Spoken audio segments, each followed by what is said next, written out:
Maďarský okruh Pannonia Ring opäť obsadili motocykloví jazdci. Stalo sa tak v rámci druhého kola seriálov Alpe Adria Championship, majstrovstie Európy Stock 250, ale aj IMRC.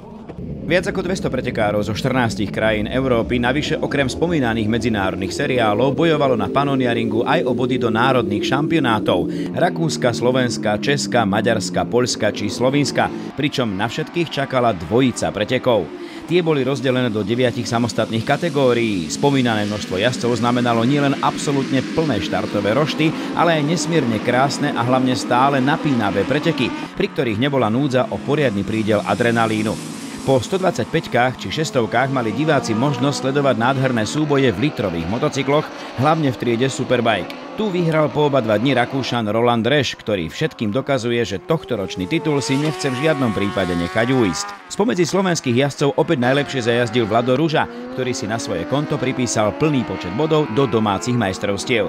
Seriál Alpe Adria Championship a majstrovstvá Európy Stock 250 pokračujú v polovici mesiaca jún na okruhu v chorvátskej Rijeke.